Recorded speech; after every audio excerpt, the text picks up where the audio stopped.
Hello everyone, welcome back to 3-Minute Biographies.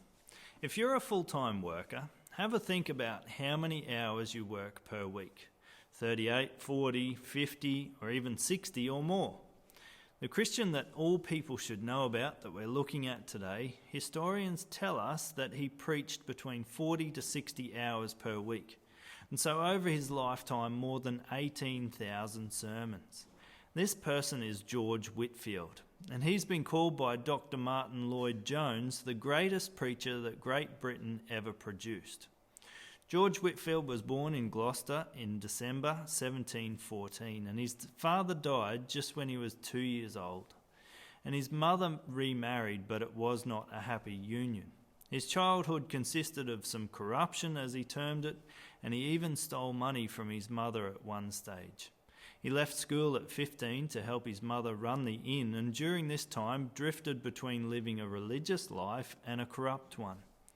But by the providence of God, Whitfield did return to school and then entered Oxford University, where he became good friends with John and Charles Wesley, the hymn-writing brothers. It was during this time at Oxford with the Wesley brothers in 1735, George Whitfield placed his trust in the Lord for the forgiveness of his sins and life into eternity. Not long after this, he returned to Gloucester and started a small group of new believers, some of them his former partners in crime, and they all met for weekly Bible study and prayer. This was the first Methodist group to be organised. And it might be a surprise to us to know that George Whitfield was the founder of the Methodist Church and not John and Charles Wesley. John and Charles took over the leadership of the church later after Whitfield. Whitfield was actually ordained as a deacon in June 1736 and delivered his first of many sermons a few weeks later. He preached for many years in Oxford, Gloucester, Bristol and even London. And thousands heard him preach, and many came to faith in Jesus Christ.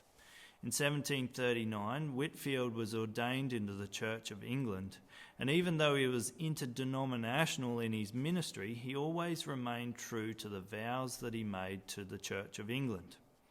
Whitfield made 7 trips to the new colony of America over his lifetime and preached there, which wasn't without its challenges. But the ministry Whitfield would be best known for is his ministry of field preaching to English coal miners.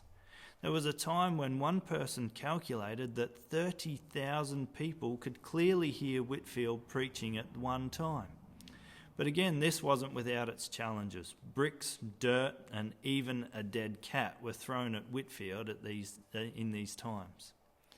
Sadly, during this time arose a disagreement with the Wesley brothers around doctrines of grace, and in order to keep the unity of the Spirit in the bond of peace, Whitfield stepped down as the leader of the Methodist movement. It was during his 7th visit to America that Whitfield died in 1770, and he is buried at the Newburyport Presbyterian Church. Now, I encourage you to get a hold of Whitfield's journals and read them, because he truly is a person every Christian should know.